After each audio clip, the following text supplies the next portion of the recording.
In the beginning, there was darkness, and then, bang, giving birth to an endless expanding existence of time, space, and matter. Now see further than we've ever imagined, beyond the limits of our existence, in a place we call the universe. The universe is vast, wondrous, electrifying. But for space travelers looking for a thrill ride, it could be a one-way ticket. It's a place from which you can't return, or at least not in the form in which you went in. Go where no one has dared to venture. Take a virtual tour of the deadliest places in our galaxy and beyond.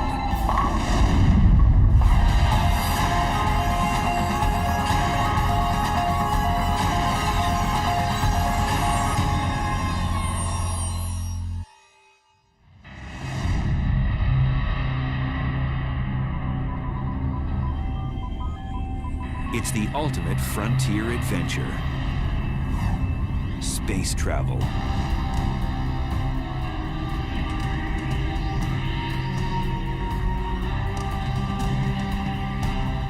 But when trekking through the galactic jungles, one must steer clear of the cosmic hot zones, places teeming with violence and intrigue.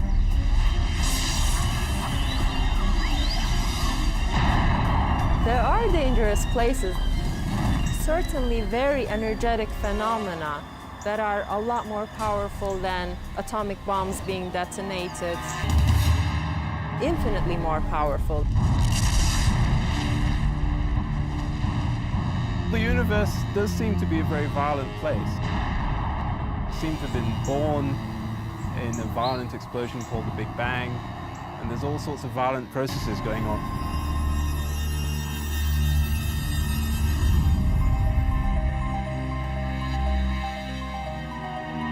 On December 27, 2004, satellites picked up the greatest cosmic explosion ever recorded.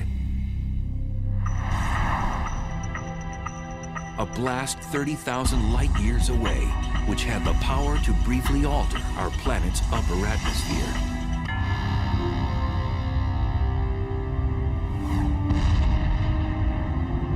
The blast was caused by a magnetar, the densest and one of the most dangerous stars in space. The magnetic field strength of a magnetar is about 1,000 trillion times the magnetic field energy of the Earth. And for reference, this would wipe the information off a credit card at a distance of about 100,000 miles away.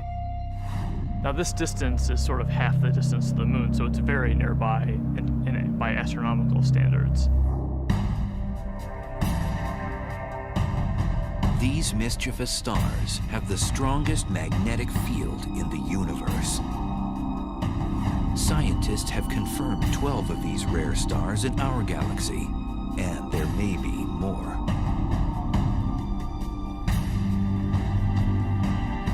Caltech's Brian Cameron scans the Milky Way for these strange stars.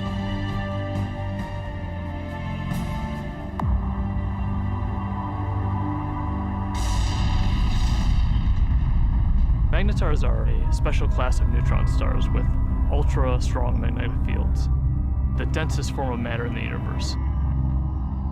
The first magnetar showed itself in the form of a high-energy event that was detected in the late 70s, although at the time we didn't know that it was a magnetar. It wasn't until the early 90s that researchers suggested that these objects were dominated by magnetic fields, and that the magnetar theory was actually confirmed. Magnetars are born out of the death throes of massive stars. When a star dies, it begins to collapse and go supernova. Sometimes a dense neutron star forms from the cinders of that supernova explosion. During the process, a few neutron stars become magnetars, which possess a strong magnetic field. These stars eject high-energy emissions of X-rays and gamma rays. We think that normal neutron stars are born from regular stars that are something like 10 or 20 times the mass of the sun. But there's evidence that magnetars are born from possibly even more massive stars than this, something like 40 times the mass of the sun. Typically, a star of such mass would be too heavy to form a neutron star. Instead, its mass would collapse into a black hole. Black holes are formed from cramming a certain amount of mass in a certain volume, and for whatever reason, these stars are unable to do that. One theory is that some massive stars undergo a weight loss program right before exploding as a supernova, losing 90% of their mass. So instead of collapsing into a black hole, the emaciated star becomes a neutron star with extreme magnetic powers. When the magnetic force gets incredibly strong, it deforms the magnetar's crust, creating seismic events called starquakes on its surface. And eventually, this crust breaks under the stress, and the magnetic field reconfigures itself into a lower energy state. And when this happens, a fireball is launched off the side of the star.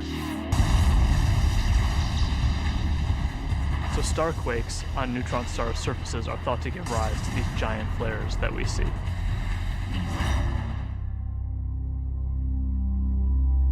After a magnetar undergoes one of these flares, it outshines all the stars in the galaxy for the few tenths of a second that it's taking place. Within these giant flares are short bursts of gamma rays which move at the speed of light.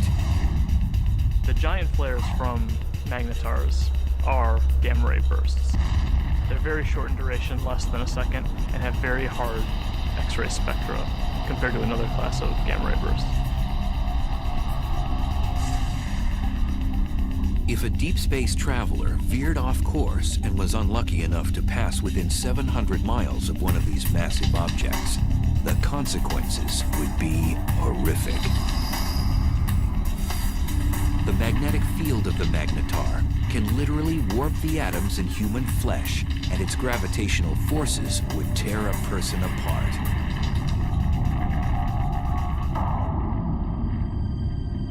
So then, how close would a magnetar have to be to wreak havoc in our solar system? Some suggest that a blast from a magnetar even 10 light years away could produce cosmic chaos that would destroy our ozone layer and cause mass extinctions.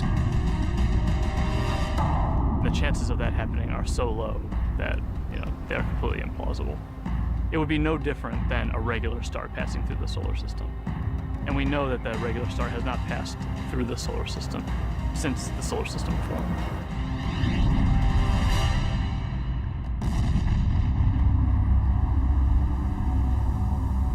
Scientists think that magnetars are only a few thousand years old and will become dim after 10,000 years. We're just now starting to understand the life cycle of magnetars. We think that they're very young, but how young is still uncertain.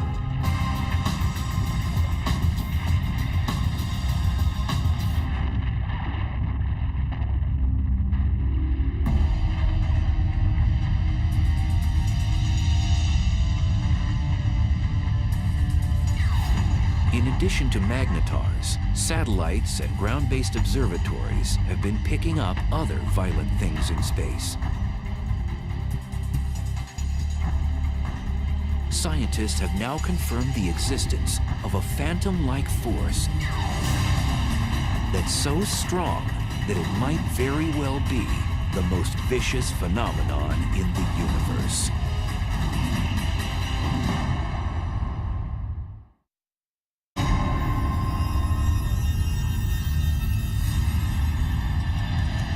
Stealthy filthy villains haunt each and every galaxy. One particular beast tears up anything in its path and gobbles it down like a cocktail hors d'oeuvre. It's one of the most bizarre and destructive phenomenon in the universe, a black hole. I think a black hole is the place which is more violent than anywhere else in our universe. It's like going over the edge and you can't get back. It's fatal attraction, I suppose.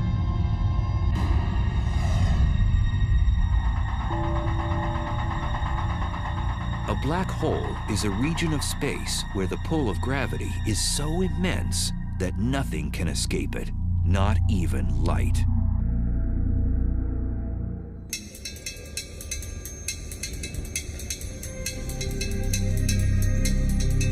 Astrophysicist and triathlete Ferial Ozel is attempting to unlock the mysteries surrounding this elusive cosmic force.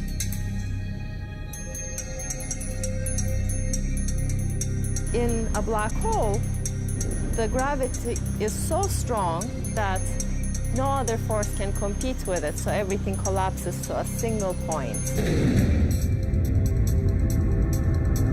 Ozel says whatever has a close encounter with a black hole will fall victim to its relentless tidal force of gravity.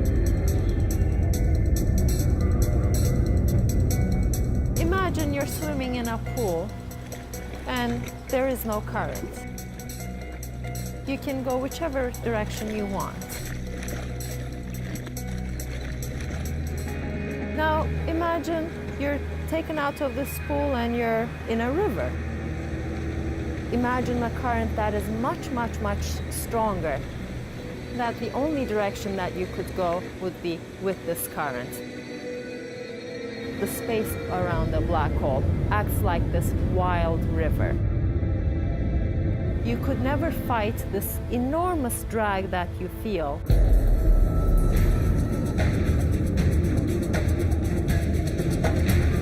As an object approaches the edge of the black hole, called the event horizon, it reaches the point of no return. As you come closer and closer to this event horizon, you would already be approaching this extremely fast motion of space under you. And your only future direction is now into the black hole.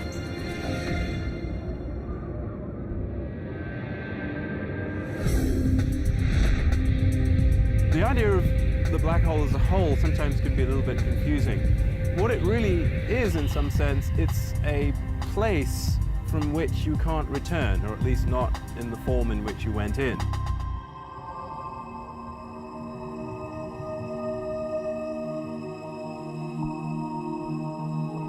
Black holes are difficult to detect because, as the name suggests, you cannot see one by itself because it's black. But scientists have spotted a black hole when its gravity affects something else in space, such as a passing star. A completely isolated black hole would not be visible. What we really see from a black hole is actually the hot material that's swirling around it and that's being sucked into it. So in the neighborhood of these powerful black holes, you'll get a lot of radiation resulting from the black hole pulling in material and stretching it and twisting it as it's falling in. Black holes consume anything in close range, and there are billions upon billions of them prowling the universe.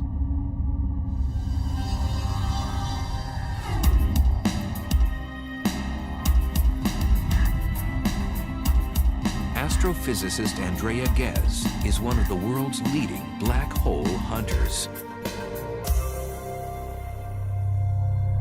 Black holes are not picky eaters. They'll dine on whatever get nearby. So they will happily eat gas. They will happily consume a star or a planet. When a black hole dines in a star, it does so first by tearing it apart. You might think of silly putty being stretched out, and then it just streams on in, sort of like water going down a drain. It's completely pulverized.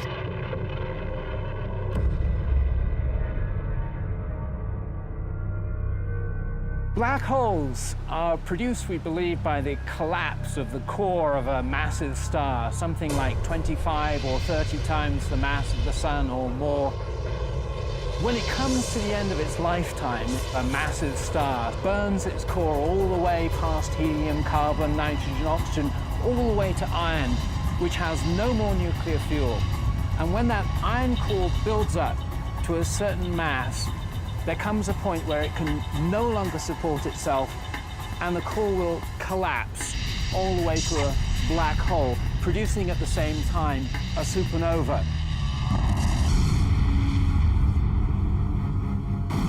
The supernova sends out explosive amounts of energy, so anything in its vicinity will get obliterated.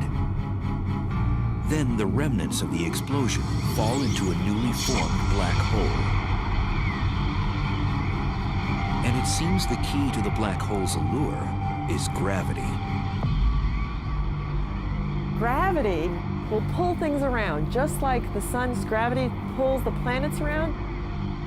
In fact, stars will happily orbit the black hole for most of its life and won't actually be sucked in. These stars are actually safe from the fatal attraction of the black hole. But if you do venture too close, like extremely close to the edge, then you do get sucked in. Scientists believe there are millions of wayward black holes throughout our galaxy, the Milky Way. And because we can't readily see them, one could be right next door. So how close does something have to be to get sucked into a black hole? Too close to a black hole is about the distance between the sun and the Earth, but that is certainly too close. For future space travelers, death by a black hole would be a violent way to go.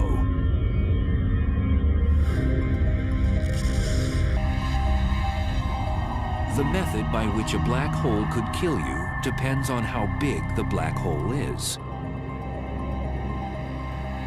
They come in two categories. Most of them are the stellar mass black holes, which are 5 to 30 times the mass of our sun. If the black hole is stellar-sized, then the tidal forces near the black hole are strong enough that it will tear you apart tidally, even well outside the event horizon. If you wanted to fall into a black hole, you certainly wouldn't want to fall into one of those. It will spaghettify you. But in addition to the stellar-sized black holes, there are others that are mammoth, millions to a billion times the mass of the sun. And now scientists believe that these monsters hold center court in every galaxy, including our own.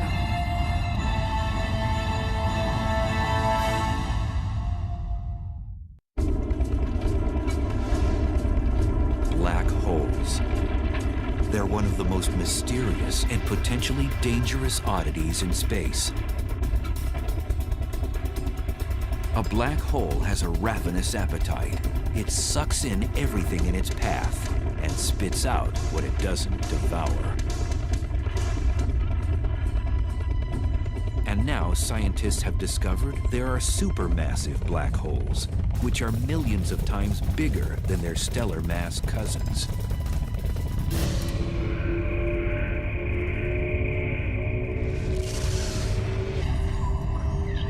And evidence suggests that supermassive black holes were born after the Big Bang, when the universe was first created. The leading idea is that they would have formed just like a stellar black hole from the collapse of the core of a massive star. But then they grew by feeding grossly from the gas from other galaxies which collided with them.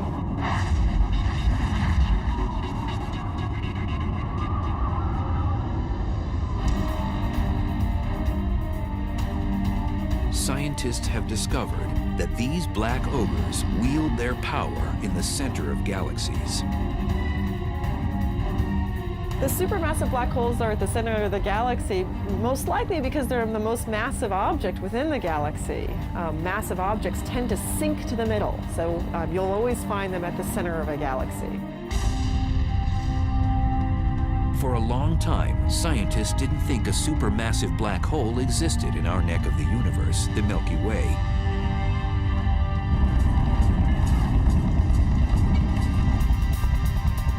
But in 1995, astrophysicist Andrea Ghez set out to prove one exists. We've done an experiment over the last 10 years to ask the question, is there a supermassive black hole at the center of our galaxy?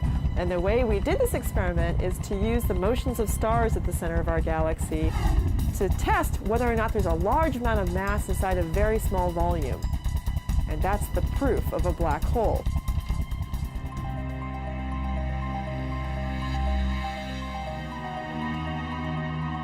At the Keck Observatory in Hawaii, which houses one of the largest telescopes in the world, Ghez began using a groundbreaking technology called adaptive optics, which brings into focus faraway objects. So this is without adaptive optics. This is what you would see. In this big square, there's nothing. We turn adaptive optics on, and you see the stars. This region contains the stars that provide the keys to our experiment. So we want to watch how these stars move. Ghez noticed that there was a large cluster of stars orbiting around an invisible object at the center of our galaxy. And they were moving at an unusually rapid rate. So we can actually see these stars that are really close to the center, and we can watch them go around. Those stars go around the black hole just the way the planets orbit the sun. The orbits tell us where the black hole is, so it's located right where the star is. That's the center of our galaxy.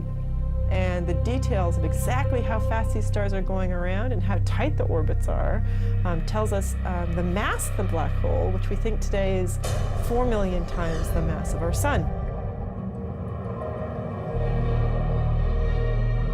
For Ghez, confirming that a supermassive black hole indeed exists at the heart of our galaxy was like summiting Mount Everest. It was incredibly exciting to discover the supermassive black hole at the center of our galaxy, simply because it was a question we had set out to address. The question, is there a supermassive black hole? We could design an experiment that actually got at it.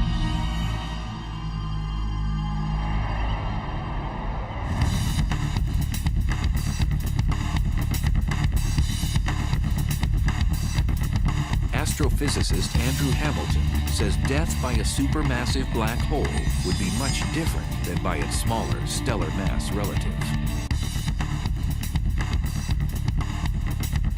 If you want to go and be a tourist and have the ultimate experience of falling inside a black hole and finding out what's really there, go visit a supermassive black hole. Much better idea. Unlike a stellar black hole, which would rip you to shreds before entering its deadly vortex, a space explorer could actually experience free-falling inside a supermassive black hole. Inside a supermassive black hole, it turns out that even though the black hole is more massive, it's also much larger in size, and that means that the tidal forces are weak enough that you could pass through the event horizon and fall deep inside the black hole without being tidally torn apart. But deep down inside the black hole, the centrifugal force of the rotation of the black hole provides effectively a repulsion. If there's any matter at all inside it, then stuff that's falling in will tend to collide with stuff that's trying to get out. And the result of that collision of energies is an unimaginably chaotic maelstrom of super hot, dense plasma. And in that case, your fate is that it can roast you.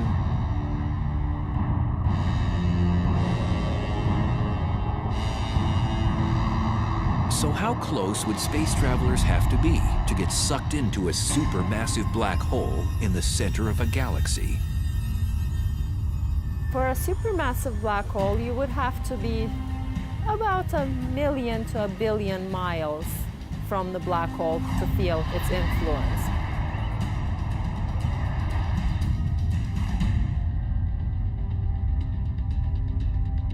Over the years, the Chandra X-ray Observatory has caught our galaxy's supermassive black hole nibbling on cosmic matter, not binging like other supermassive black holes. Our black hole is today inactive compared to other black holes. Our galaxy has very little gas at the center, and so there's nothing really for the black hole to feed on. It's not eating very much. It's going on a bit of a starvation diet.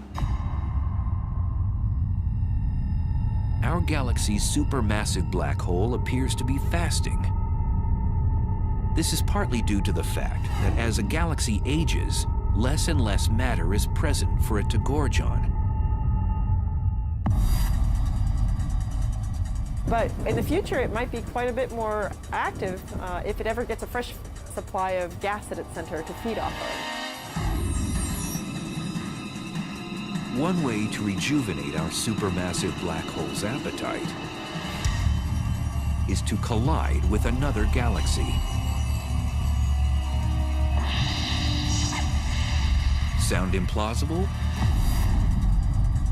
2 million light years away, our closest neighbor, the Andromeda Galaxy, is charging toward us at almost 75 miles per second, or 270,000 miles per hour.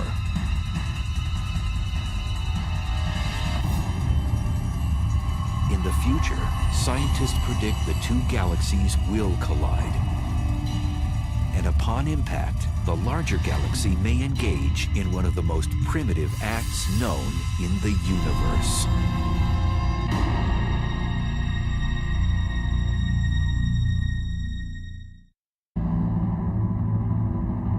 It's one of the most barbaric rituals in space. A larger galaxy eats a smaller one.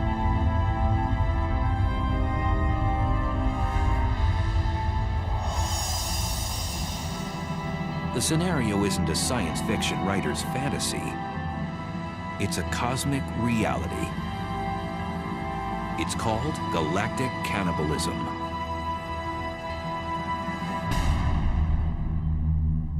The ghastly event can occur on the celestial highway when two galaxies have a head-on collision.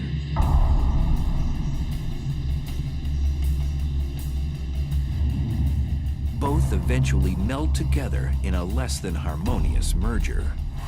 If you're a galaxy, it's very violent. You're torn to shreds.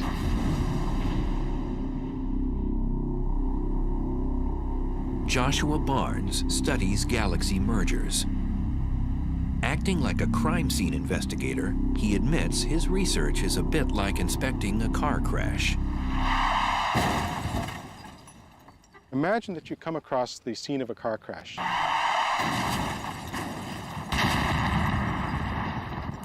Two wrecked vehicles, but no witnesses, nobody to tell you what happened. All you have is the physical evidence. That's basically what we have to do when we study colliding galaxies. So there are no witnesses to a galactic collision. All that you have is the present state of the wreckage. So you have to conduct a sort of forensic investigation to try and figure out what happened on the basis of what you have today. If they collided head-on, you would know because the fronts were squashed up, but if they, say, sideswiped each other, which is actually more likely in galactic collisions, that would leave you a completely different pattern of wreckage, and you could interpret that. So what causes galaxy mergers? It's gravity. Everything in the universe is falling freely through space, and where you've got two large objects like galaxies, their mutual gravity pulls them together, so they fall into each other. So it's really just the force of gravity pulling things around. The galaxies that we're seeing colliding today, most of them have been bound and destined to collide for upwards of 10, 15 billion years, and they're only now just making it to that first collision.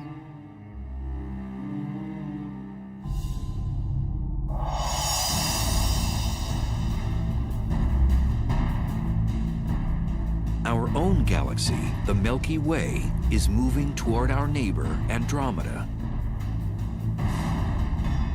Both galaxies are spiral in shape, but Andromeda is about twice as massive, with a supermassive black hole the mass of 30 million suns.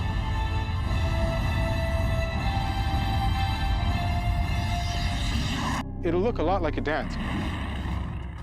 And you see the two galaxies come close together, so they kind of dance around each other, getting closer and closer and moving faster and faster before they finally come together.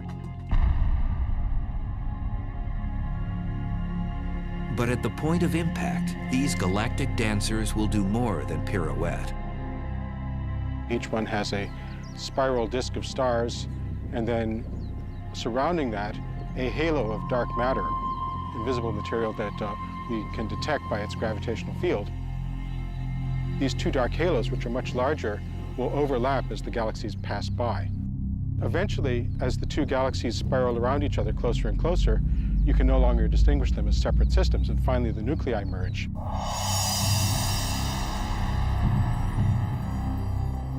When Andromeda and the Milky Way collide, that's going to be the biggest collision that the Milky Way has seen, something like 5 billion years' time. The good news is that we, the solar system, will have a grandstand view. What will happen is that two galaxies, their spiral disks, are going to get tidally torn apart into fantastical shapes.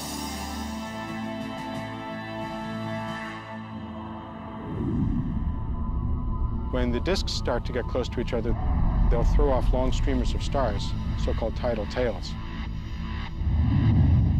And what happens to the sun and the solar system, should we still be around, it really is hard to predict. We could get lucky and be on one of those tidal tails and get a sort of bird's eye view of the whole process as we fly out.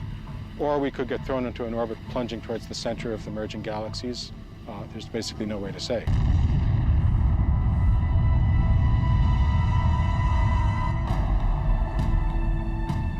During the merger, if our solar system moves through the suburbs or the edges of Andromeda, we might not notice anything. On the other hand, countless stars and space material could be propelled towards the planets, potentially disrupting their orbits around the sun. Moreover, the entire galaxy could face cosmic upheaval. We could have consequences which would nonetheless be dangerous. First of all, we could have a lot of star formation as a consequence of the merger. Currently, both the Milky Way and Andromeda galaxy have plenty of interstellar gas, the raw material from which stars are born. Now that would mean a lot more evolved stars, supernova, going off in our vicinity. And that could create shock waves, blast waves, bursts of cosmic rays, which would have nasty consequences.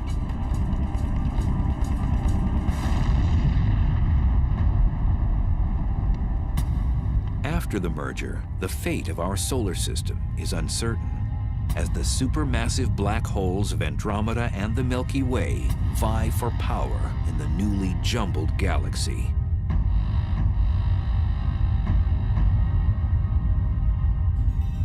When they merge, they're going to form a new galaxy, and these two supermassive black holes will gradually spiral into the middle of the new galaxy. They will be a binary black hole for a short time. And these black holes will start to swallow gas as the collision stirs things up. Gas will fall into those black holes. They're going to turn on. They're going to start emitting radiation. But the potential for fireworks, possibly for fueling the black holes at the centers of the galaxies, matter falling into them, possibilities like that do exist. And then the only safe place to watch the process would be on one of those tidal tails riding out and escaping the collision.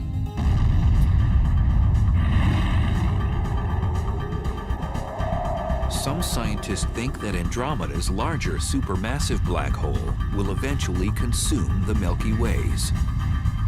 The two black holes will spiral in the center and become a binary black hole, and ultimately will merge with one another to become yet an even bigger supermassive black hole.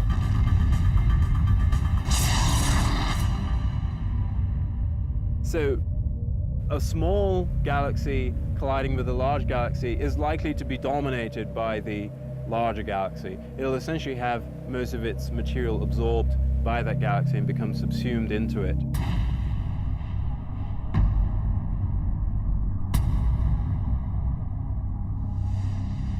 Scientists believe galaxy mergers are a way of life in the universe. Modern galaxies, including the Milky Way, have grown larger by cannibalizing smaller galaxies. Every galaxy that we see has probably been through many collisions. The Milky Way has a central bulge of stars, which are probably the relic of a previous collision. Most scientists agree that the much-anticipated merger between the Milky Way and Andromeda won't happen for at least 3 billion years.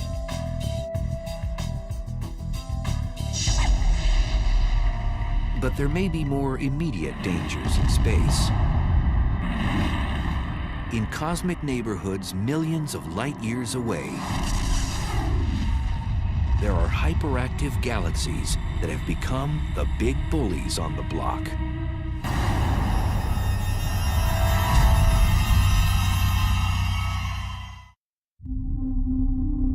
At the heart of some galaxies lives a cosmic monster. It transforms a run-of-the-mill galaxy into one of the brightest and deadliest in space.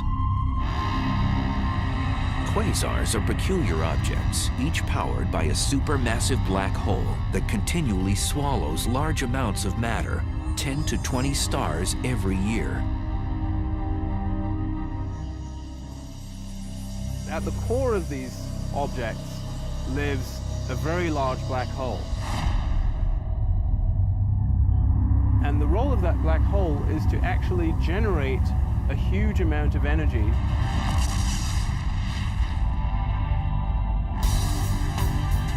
Quasars are the most energy-efficient mechanisms in the cosmos.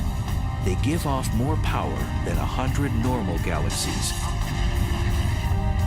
And they're 10 trillion times brighter than our sun.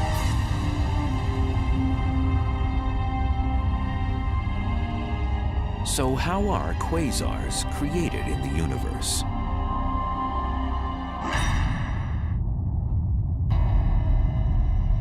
There's a fairly good connection between the last stages of a galactic merger and the so-called quasar phenomenon. If that really happens in the case of the Milky Way and Andromeda, we could have, for a period of some tens or possibly even 100 million years, a quasar active in the center of the merged galaxies. And a quasar puts out about 100 times as much energy as a typical galaxy. And if we were actually thrown into an orbit which took us towards the center of the galaxy, we could get very close to that quasar and really get scorched. The word quasar stands for quasi-stellar radio source, which means star-like emitters of radio waves. The word was coined when the quasar phenomena was still a mystery. Now we know they're not star-like at all. In addition to emitting radio waves and visible light, quasars also give off ultraviolet rays, infrared waves, X-rays, and gamma rays.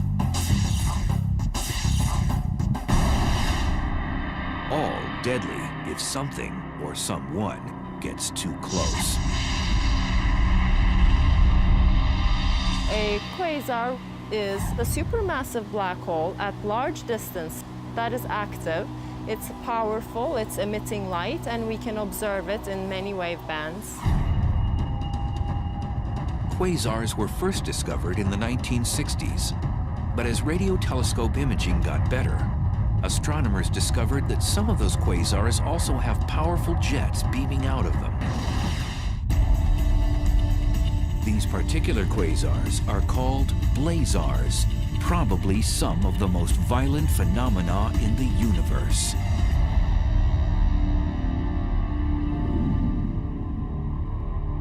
Blazars are powered by black holes, just like quasars, but they're somewhat different in that all of that energy is being focused, or a large amount of that energy is being focused into jets, which are streaming out.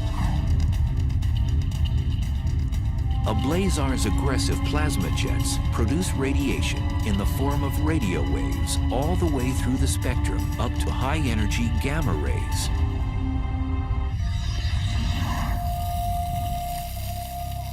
Astrophysicist Glenn Piner has been investigating the physical conditions at the centers of these exotic galaxies.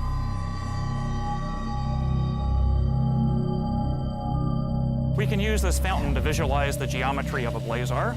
If that circular base of the fountain represents the accretion disk, then the jet of water that's coming up represents the jet of plasma coming out from the blazar. And if the Earth is sitting up in the direction that that water is going, then we would see this object as a blazar. To an astronomer, it's like looking down a fire hose. It really gets you in the eye. You see this bright, blazing thing that we call a blazar. These blazar jets move exceptionally fast.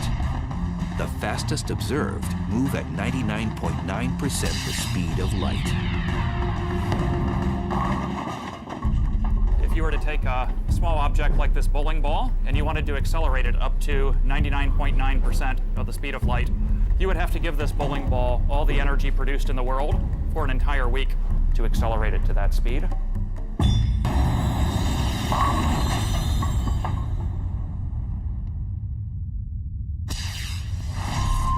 And in these blazars, we're accelerating not just small objects like bowling balls, but large masses of the mass of the planet Jupiter, or larger, to those speeds. So they're being given incredible amounts of energy by this efficient engine. Blazars pose unimaginable consequences to cosmic objects that get too close to its deadly jet. If there was a planet relatively close, a few light years from the actual jet, the radiation on that planet could be millions of times what it gets from the star. It would be continually exposed to high levels of radiation. So I don't think we want to look for life on a planet that would be orbiting a star that's in a blazar jet. Scientists link radio telescopes all over the world to achieve the magnification needed to zoom in on a blazar jet. So to give you an analogy for what kind of magnification that is, that would be magnification sufficient to read a newspaper that someone was holding in New York from Los Angeles. We'd love to look as close to the central black hole as possible so we could actually figure out how nature is accelerating these jets and getting them up to such high speeds. And we'd also like to know what it is actually that the jets are made of, because it turns out that's something that's currently not known. Until more is known about blazars, astronomers will keep a neighborhood watch for them, as well as all the other dangerous places in our uncontrollable universe. Definitely there are violent events going on in the universe.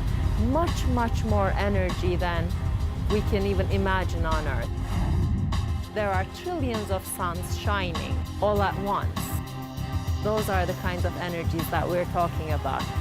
But in that case, the fact that we are far away from them helps the survival of our species. If we're actually traveling through space, then definitely we will have to be worrying about these events.